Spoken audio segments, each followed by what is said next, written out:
안녕하세요. 등업 챌린지 11강입니다.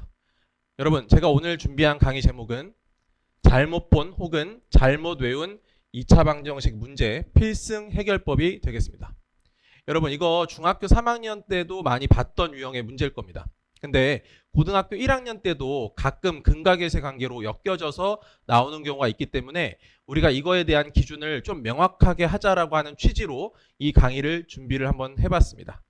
자, 그러면 바로 본론으로 들어가서요. 자, 일단 유형부터 먼저 소개를 해드릴게요. 저는 크게 유형이 두 가지로 일단은 좀 구분을 지어봤습니다. 첫 번째 케이스는 어떤 거냐면요.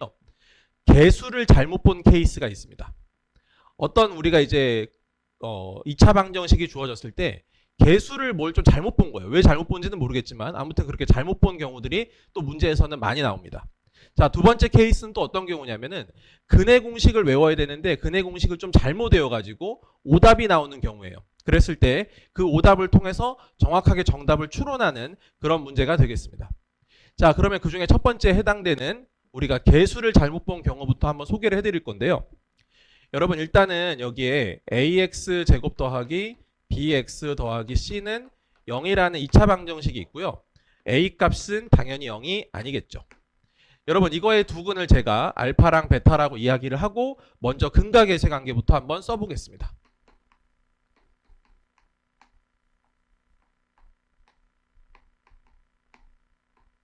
자, 여러분, 제가 이렇게 근각계세 관계를 써놨는데요. 자, 제가 여기다가도 써놨지만은 우리의 필승 해결법은 무조건 근각계세 관계로 흔들리지 않는 기준을 세운다가 되겠습니다. 여러분, 잘못 본 문제 혹은 잘못 외운 문제는요, 일단 처음부터 끝까지 전부 다 근각계세 관계로 모든 걸 해결한다라고 생각하시면 좀 마음이 편하지 않으실까요? 네, 그렇게 일단 생각을 하시면 좋을 것 같고요. 여러분, 제가 이걸로 어떻게 이제 해결할지를 일단 말씀을 드려볼게요. 여러분, 일단 첫 번째 케이스는 뭐냐면요, B를 잘못 본 경우예요. 그러니까 요 지점을 잘못 본 경우라고 생각을 하시는 겁니다. 여러분, 만약에 B를 잘못 봤으면 또 거꾸로 잘못된 게 있으면 제대로 된 게 있을 거니까 A랑 C는 제대로 됐다라는 뜻이죠, 여러분. 그러니까 A랑 C, 제대로 된 A랑 C를 가지고 만들어낼 수 있는 건 두 근의 곱이 될 겁니다, 여러분. 그러니까 합은 쓸 수 없더라도 곱은 제대로 된 거가 맞다라는 얘기죠. 자, 여러분, 두 번째는요, 만약에 이 부분을 잘못 봤다라고 생각해 볼게요, 여러분. 만약에 C를 잘못 보면요, 거꾸로 이번엔 A랑 B는 제대로 봤다는 거거든요. 그러면 A랑 B를 제대로 봤기 때문에 두 근의 합은 제대로 된 두 근의 합이 되는 거고, 두 근의 곱은 좀 잘못된 그 값이 나오게 되는 거다라고 생각하시면 되는 거예요. 어떤 말인지 아시겠죠, 여러분? 자, 그러면 이제 마지막 경우입니다. 여러분, 만약에 A를 잘못 본 경우에는요, 얘를 잘못 봤는데 사실 얘를 잘못 보면은 합도 문제가 생기고요, 여러분. 그렇죠? 곱에도 문제가 생깁니다. 왜냐하면 여기도 A가 있고 여기도 A가 있는데 잘못된 정보에 해당되는 A가 들어간 거기 때문에 합도 문제가 발생하고 곱도 문제가 발생한다는 거죠. 자, 이런 경우에는 이제 어떻게 생각하시면 되냐면요. 여러분, A가 문제죠, 결국에는. A가 문제니까 어떻게 하면 좋을까요? A를 없애는 방향으로 가시면 되겠습니다. 그래서 저는 어떻게 할 거냐면요, 얘를 얘로 나눈다라고 한번 생각을 해볼게요, 여러분. 그래서 여기를 A, C를 이렇게 해놓은 다음에 이걸 그대로 이렇게 변변 나눈다고 생각을 하시는 거예요. 그렇죠? 여러분, 그러면 어떻게 됩니까? 여기는 알파 베타분의 알파 플러스 베타에 해당되는 게 A가 이렇게 약분이 되면서 마이너스 C분의 B가 되죠. 어떤 느낌인지 아시겠죠, 여러분? 이것은 결국 어떻게 얘기할 수 있냐면요, 합과 곱은 A를 잘못 본다 하더라도 그 비율 자체가 달라지지 않는다는 거예요. 그래서 합과 곱의 B는 제대로 된 거다라고 생각하시면 되겠습니다. 자, 그래서 일단 첫 번째 유형, 개수를 잘못 본 경우에는 결국에는 근각계세 관계를 가지고 갈 거고요. 여러분, 크게 세 가지 케이스가 있는데 우리가 조금 더 조심해야 될 부분은 이 세 번째 케이스라고 생각하시면 좋을 것 같아요. A를 잘못 본 경우는 그렇게 흔하게 나오는 케이스가 아니기 때문에 만약에 저 부분이 나오게 되면 좀 당황할 수 있거든요. 그러니까 만약에 A 값을 잘못 본 케이스라고 하면은 합과 곱의 B가 제대로 된 거다. 네, 요거 좀 기억하고 계시면 좀 도움이 될 것 같습니다. 네, 이번에는 두 번째 유형 좀 소개를 해드리도록 하겠습니다. 여러분, 이번에는요, 근해 공식을 잘못 외운 경우가 되겠습니다. 여러분, 제가 할 말은 사실은 여기서도 똑같습니다. 두 근의 합과 곱을 기준으로 근각계수의 관계를 생각을 하라는 거죠. 여러분 제가 만약에 여기서 ax 제곱 더하기 bx 더하기 c를 0인데 여기서 제가 근해 공식을 잘못 외웠다라고 가정을 해볼게요. 그래서 x가 원래는 2a분의 마이너스 b의 플러스 마이너스 루트 b제곱 마이너스 4ac인데 이거를 제가 잘못 외워서 마이너스 4ac가 아닌 마이너스 ac로 잘못 외운 케이스를 한번 생각을 해보자는 거죠. 어떤 말인지 아시겠죠, 여러분? 자, 여러분 그러면 여기서 일단 제가 합과 곱에 대해서 한번 정리를 해볼 건데요. 두 근의 합과 곱에 대해서 한번 써보겠습니다. 여러분 그러면 두 근의 합이라고 하는 거는 2a분의 마이너스 2 플러스 마이너스가 더해진 거니까 어차피 사라지죠, 여러분. 그래서 2a분의 마이너스 b를 두 번 더한 거여서 마이너스 a분의 b가 됩니다. 여러분 이거는 원래 두 근의 합, 근과 계수의 관계에 의해서 마이너스 a분의 b가 되는 거 맞는 거죠, 여러분 이거. 그렇죠? 그러니까 잘못 외웠다라고 하더라도 이 경우에는 합 같은 경우에는 아무 문제가 없는 거예요. 자, 두 번째 케이스 가겠습니다, 여러분. 두 근의 곱에 대해서 생각을 해볼게요. 그럼 이때는 2a, 2a 두 개 곱해졌으니까 분모에는 4a 제곱이 남게 되고요. 한 번은 플러스, 한 번은 마이너스니까 합차 공식 적용돼서 b제곱, b제곱 사라지고 여기서는 ac로 남게 돼요, 여러분. 그러니까 여기서 a 하나 약분하고 남으면 4a분의 c가 되는 거죠. 여러분 이 경우에는 두 근의 곱이 원래는 뭔가 여러분? a분의 c인데 이 경우에는 4a분의 c가 남는 거죠. 그럼 이 경우에 제대로 된 곱을 잡기 위해서는 여기다가 뭐만 해주시면 돼요? 곱하기 4를 해서 실제 곱수로 바꿔주시면 된다. 이런 아이디어로 가자는 거죠. 자, 그래서 제가 1번 유형, 2번 유형 결과는 똑같습니다. 근과 계수의 관계를 이용해야 되고 그러니까 당연히 합과 곱이 중요해진다라고 하는 지점입니다. 자, 그럼 제가 체화에 이제 한 총 3문제를 준비했으니까 그 문제들 통해서 어떻게 적용하는지 한번 보시겠습니다. 네, 1번 문제 보겠습니다. 자, 여러분 학생 A, B가 있는데요. 네, 이런 2차 방정식의 근을 구하는데 A라는 친구는 그쵸? 1차 함계수 B를 잘못 봤다. 그래서 두 근이 이렇게 잡혔다라고 하는 거고요. 학생 B는요, 이번에는요 C를 잘못 봐서 두 근이 이렇게 잡혔다라고 하는 거죠. 자, 여러분 이 경우에 우리 뭐 신경 쓰자고 했습니까? 잘못 본 거 신경 쓰지 말고 제대로 본 거 신경 쓰자라고 말씀드렸거든요. 여러분 B를 잘못 봤으면 A랑 C를 제대로 본 거기 때문에 A랑 C랑 관련된 거는 두 근의 곱입니다. 그러니까 여러분 여기서 우리는 두 근의 곱만 취하시면 돼요. 그쵸? 그래서 이 두 근의 곱을 만약에 생각하면요. 합차 공식 적용돼서 아마 마이너스 1이다라고 일단 나올 수가 있겠죠. 자, 여러분 이번에는요. B 학생 같은 경우에는 C를 잘못 봤기 때문에 A랑 B는 제대로 봤어요. 그러면 A랑 B를 제대로 봤으면 합에는 아무런 문제가 없다라는 뜻이거든요. 그래서 여기서 만들어진 두 근의 합만 취할 겁니다. 그래서 4분의 3 플러스 마이너스 루트 33이니까 여기 플러스 마이너스 사라지겠죠. 그렇죠?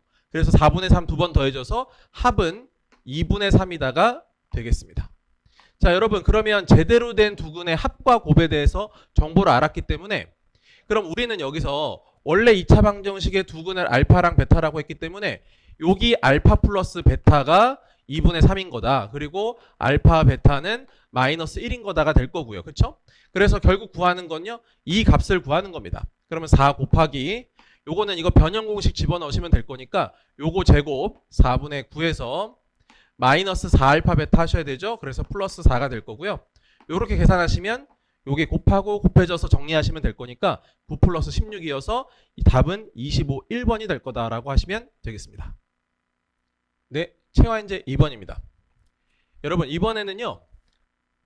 방정식에서 근해 공식을 잘못 외우는 그런 케이스가 되겠습니다.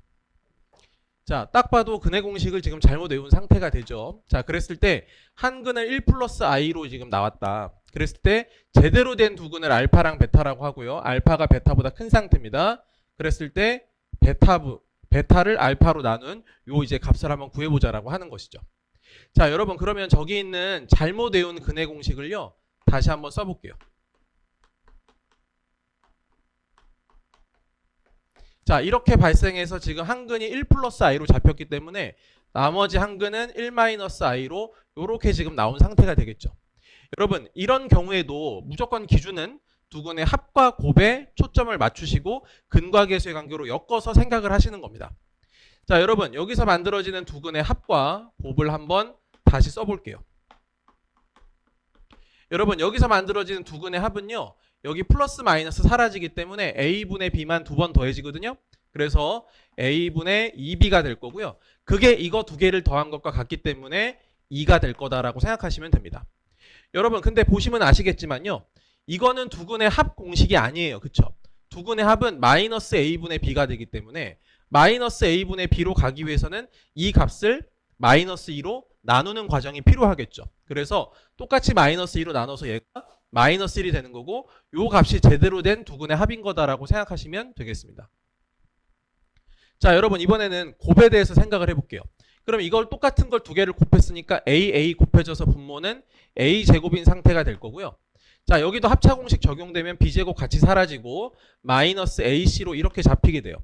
그래서 양변을 a로 나눠주시면 마이너스 a분의 c가 될 거고 그게 이거 두 개를 곱한 결과물이기 때문에 값은 2로 잡히게 되겠죠.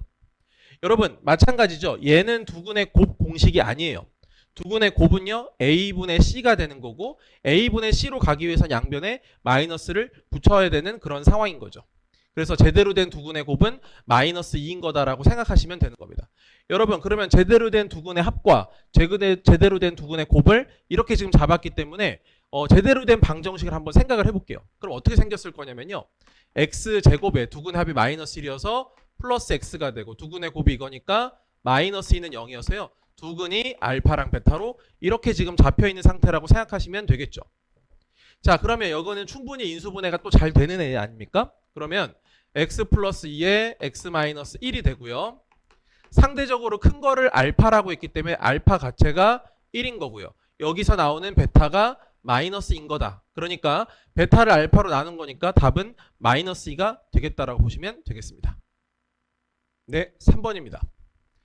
여러분 이번에는요. 2차 방정식이 이렇게 지금 주어졌는데 이번에는 제가 아까 말씀드린 것처럼 A를 잘못 본 케이스예요. 여러분.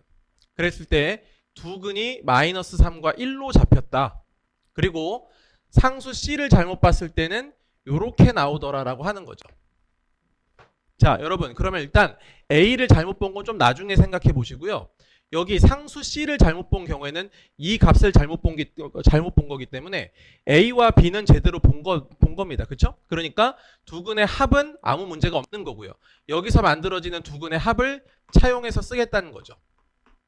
그렇죠 여러분? 자 그럼 여러분 두근의 합은요. 이거 두 개가 더해진 거여서 마이너스 4가 됩니다. 자 그 다음에 우리가 이제 A가 남았거든요. A를 잘못 봤을 때는 아까도 제가 정리를 해드렸지만 두근의 합과 곱의 비율만은 아무 문제가 없다. 이렇게 말씀드렸죠. 여러분 그러면 우리가 요 값에서요. 합이 얼마고 곱이 얼마인지를 한번 비율적으로 표현을 해보자는 거예요. 지금. 이해하시겠죠? 여러분 합은요. 두 개가 더해진 거니까 마이너스 2가 되고요. 곱은요. 두 개가 곱해진 거니까 마이너스 3이 됩니다. 그러니까 비율적으로는 얘가 2대 3이라는 이야기예요. 그렇죠? 그러니까 이거는 확실하게 맞다라는 거예요. A가 잘못됐다 하더라도 합과 곱의 비율은 2대 3인 게 맞다라고 하는 것이죠. 여러분 그러면 우리가 합이 마이너스 4라는 걸 알고 있는 관점에서 그럼 곱도 충분히 우리가 예상해 볼 수 있지 않겠습니까? 왜냐하면 얘가 2대 3이 될 거니까요. 네, 그렇게 해서 이 곱에 해당되는 값이 마이너스 6으로 이렇게 잡혀간다라고 생각하시면 될 거고요. 그래서 이거 두 개를 통해서 방정식을 한번 작성해 보면 x제곱에 플러스 4x에 마이너스는 6이 될 거니까 이렇게 해서 얘 가지고 근해 공식으로 일단 계산해 버리시면 되겠죠. 그러면 여러분 여기서 x값은 근해 공식 쓰셔서요. 네, 이렇게 되기 때문에 마이너스 2 플러스 마이너스 루트 10이라는 결과를 얻어낼 수가 있다라고 하는 겁니다. 특히 이 3번 유형은 많이 나오지는 않지만 한 번씩 나오면 좀 당황할 수 있기 때문에 네, 미리서 한번 숙지하시기를 충분히 제가 설명을 드렸으니까 꼭 반복해서 한번 보시기를 바라겠습니다. 수고하셨습니다.